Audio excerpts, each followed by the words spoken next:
전라북도 인구가 계속 감소해 187만 명 선도 무너졌습니다. 전남과 강원, 충북도 증가했지만 전북만 유일하게 감소했습니다. 올겨울 12월의 기온이 42년 만에 가장 높았습니다. 겨울이 실종되면서 겨울 축제가 취소되고 농작물 피해도 잇따르고 있습니다. 500원이 부족한 수험생을 택시에서 내려주지 않은 택시기사가 감금치상 혐의로 입건됐습니다. 택시기사는 훈계 차원이었다고 항변했지만 받아들여지지 않았습니다. 안녕하십니까. 전전매신 뉴스투데이입니다. 전라북도 인구가 4년째 계속 감소세를 보이고 있습니다. 특히 도단위 다른 지역들은 증가한 반면 전북은 오히려 감소해 인구 증가 정책이 실패했다는 비판마저 나오고 있습니다. 박찬익 기자의 보도입니다. 지난 연말로 전라북도 주민등록 인구는 186만 9,711명이었습니다. 1년 전과 비교하면 1,800명이 줄었습니다. 2011년 이후 4년째 연속 감소세인데 인구 감소폭이 지난해 가장 컸습니다. 인구 유출이 가장 큰 원인인데 특히 경제활동이 활발한 50세 이하 각 연령대에서 골고루 인구수가 줄어 대부분 일자리를 찾아 대도시 등 타 지역으로 떠난 것으로 분석되고 있습니다. 이왕이면 도내에서 취업자리를 알아보고 싶은데 취업자리가 없다 보니까 어쩔 수 없이 타지로 알아보고 있는 상황이에요. 충격적인 것은 전남이나 충남, 강원도 등 다른 도단위 지역들은 모두 인구가 증가했고 전라북도만 유일하게 감소했다는 점입니다. 서울과 일부 광역시가 감소했지만 이는 주변 배드타운으로 빠져나간 것으로 전북의 인구 감소와는 전혀 의미가 다릅니다.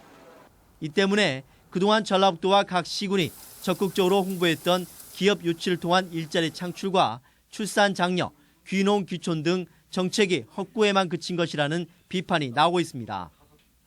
어떤 단기적인 그런 처방보다는 기업 유치나 일자리 창출 분야 이런 지역 경제 활성화 측면이 굉장히 좀 중요하다고 보면서요.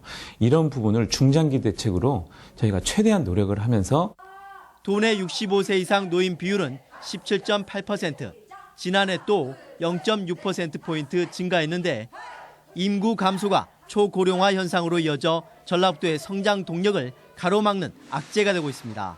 MBC 뉴스 박찬익입니다. 문영표 전 장관의 국민연금 이사장 임명으로 국민연금에서 기금 운용 기능을 떼어낼 것이란 예측이 나오고 있습니다. 당장 오는 4월에 치러지는 총선 결과에 따라서 또다시 국민연금이 혼돈에 빠지지 않을까 우려가 높습니다. 유령 기자의 보도입니다. 지난해 10월 국민연금공단에 대한 국정감사. 새누리당 의원들이 잇따라 기금운용본부 분리의 미온적인 최광 당시 이사장을 몰아세웁니다. 공공기관장이 국민연금 기금운용본부 독립을 추진하는 정부 정책을 줄기차게 반대해온 월권행위는 반드시 엄중 문책할 것입니다. 새누리당은 19대 국회 회기 내내 기금 분리와 관련된 3건의 법안을 제출했고 정부도 전주에서 열리는 국민연금공단 신청사 개청식 하루 앞에 기금 분리 공청회를 열어 공단을 압박했습니다. 하지만 뜻대로 되지는 않았습니다.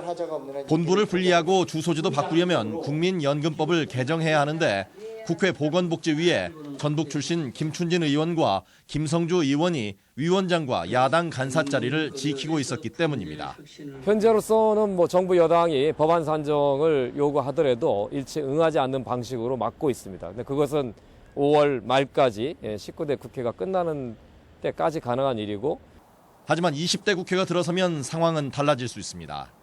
여당이 지금보다 20여 석 많은 180석을 확보하면 여야 합의 없이 법안을 상정할 수 있고 국회 복지위도 새로 구성되기 때문입니다. 문영표 신임 국민연금 이사장은 법이 바뀌면 정책을 수행할 수밖에 없다는 입장입니다. 이건 아시겠지만 저희 국민연금공단은 집행부서잖아요. 정책에 관한 걸 제가 말씀드리는 건 적합치 않고요. 국민의 노후자금 500조 원 운용 문제와 기금본부 전북 이전 문제는 결국 경제적 문제가 아니라 정치적 사안으로 비화될 가능성이 매우 높습니다. MBC 뉴스 유룡입니다. 전주 종합경기장 안에 들어설 전시 컨벤션 센터 건립이 사실상 무산될 위기에 놓였습니다. 전주시는 국비 사용 기한인 올해 안에 컨벤션 건립을 위한 행정 절차를 이행하기 어려워서 확보한 70억 원의 국비는 반납할 수밖에 없다며 민자 유치 등 건립 방법을 원점에서 다시 검토할 계획이라고 밝혔습니다. 한편 70억 원의 국비를 전주시로 보낸 전라북도는 시가 8월까지 착공을 장담했기 때문이라며 컨벤션과 별도로 육상장과 야구장 등 대체시설 건립 약속은 지켜야 한다고 밝혔습니다. 용담댐 수질 조작에 관여한 혐의로 한국수자원공사와 직원들이 무더기로 재판에 넘겨졌습니다. 전주지방검찰청은 수질 및 수생태계 보전에 관한 법률 위반 혐의로 한국수자원공사 계약직 직원 29살 이모 씨 등 계약직 11명과 연대 책임을 물어 공사도 함께 기소했습니다. 이 씨 등은 지난 2014년부터 용담댐 상류에 있는 진안장계 하수처리장의 방류수 자동 측정 기계 수치를 수질 기준을 충족한 것처럼 194회 조작한 혐의를 받고 있습니다.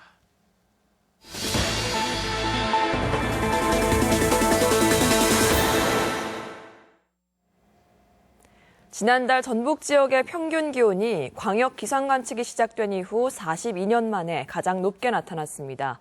워낙 겨울답지 않은 날씨가 이어지다 보니 겨울이 실종됐다는 이야기까지 나오고 있습니다. 김하연 기자의 보도입니다.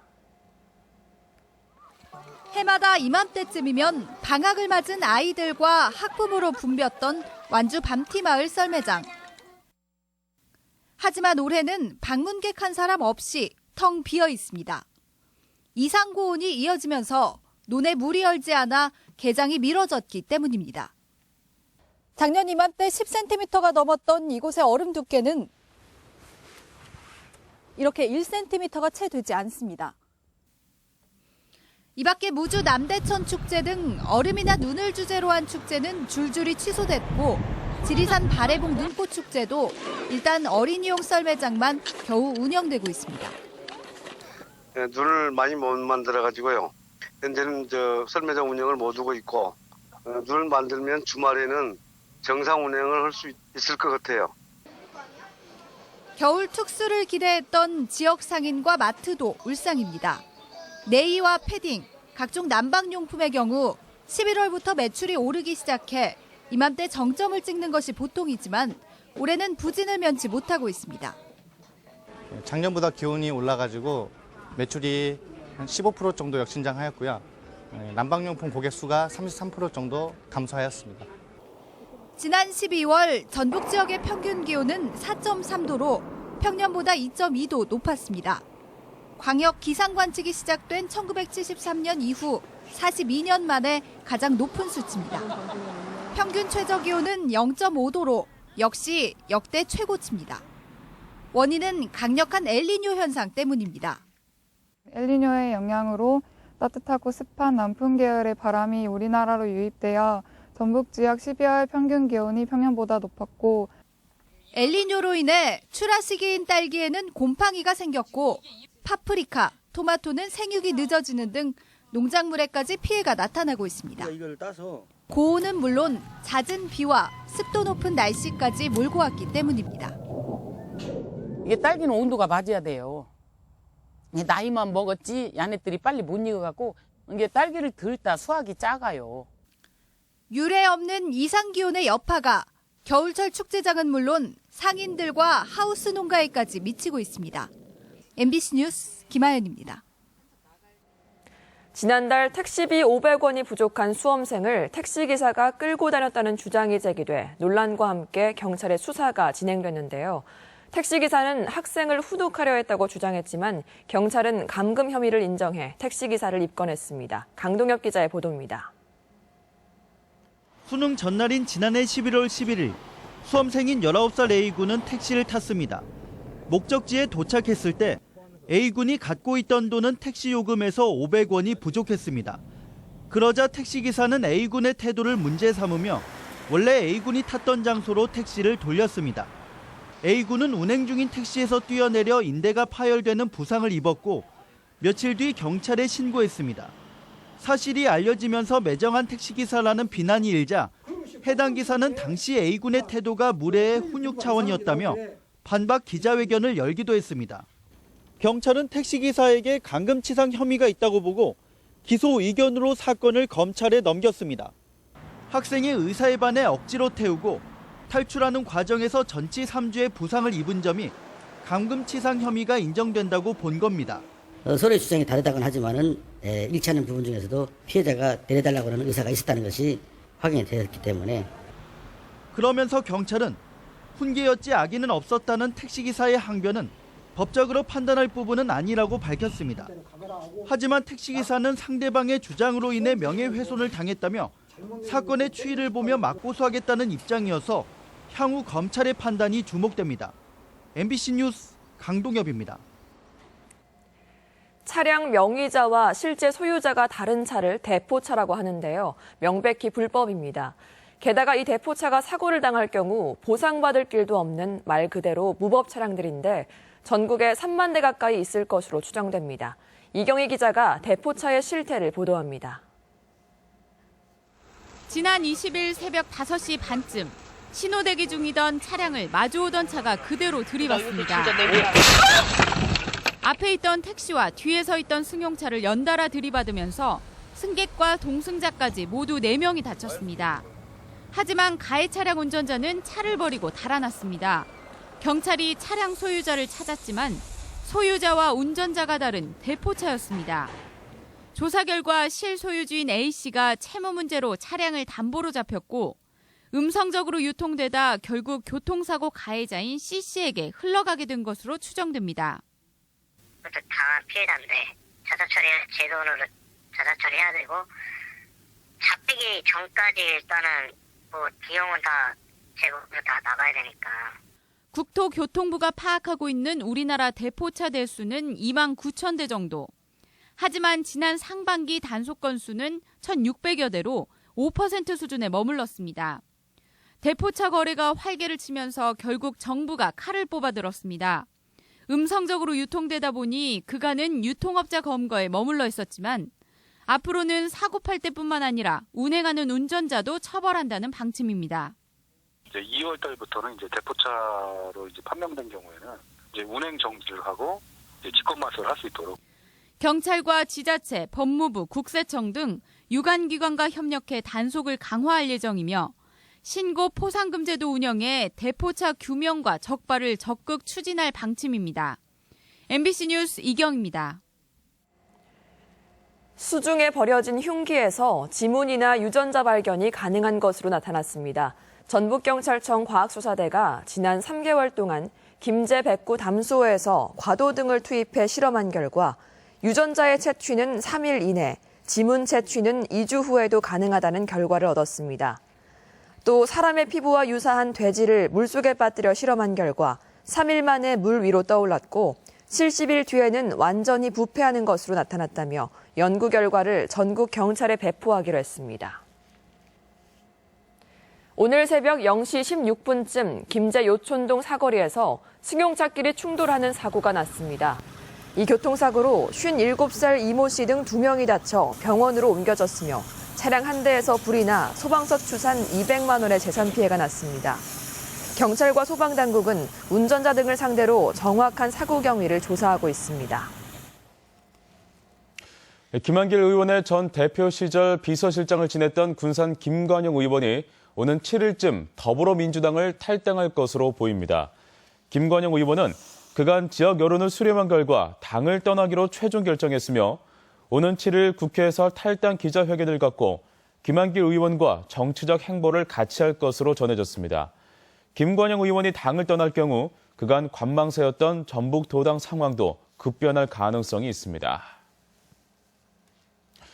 더불어민주당 전북도당은 어제 전주 오펠리스 웨딩홀에서 도내 국회의원과 단체장 등 300여 명이 참석한 가운데 총선 승리를 다짐하는 신년 인사회를 개최했습니다. 국회의원과 단체장들은 축사를 통해 어수선한 당의 내부 결속을 촉구했지만 최규성 도당위원장은 총선 승리를 위해 당을 떠난 야권 인사들과의 통합이 우선이라고 밝혀 당 지도부와 시각차를 드러내기도 했습니다. 더불어민주당이 전북 민심 확보를 위해 인물 영입을 추진하면서 탈당 사태에 맞서고 있습니다. 더불어민주당은 지난 3일 정읍 출신으로 43살 성공한 벤처 사업가인 김병관 웹젠 이사회 의장을 영입했으며 역시 정읍이 고향인 정승조 전 합참의장 영입에도 힘을 쏟고 있습니다. 또 선대위원장 후보로 김제 출신인 박승 전 한국은행 총재와 한승원 전 감사원장도 영입을 고려하고 있습니다.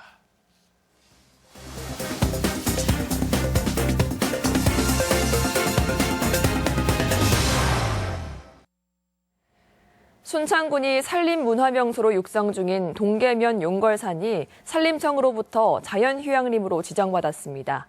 장수군이 요즘 운동선수들의 전지훈련지로 각광받으면서 많은 운동팀들이 찾고 있습니다. 그 밖에 시군 소식 이흥래 기자입니다. 순창군 동계면 용걸산 일원 240만 제곱미터가 자연휴양림으로 새롭게 지정됐습니다.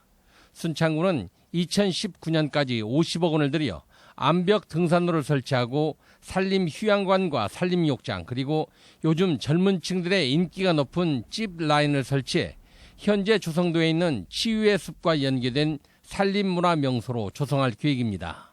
앞으로 휴식과 레저가 동시에 가능한 산림문화 관광 명소가 될 수 있도록 조성해 나갈 계획입니다.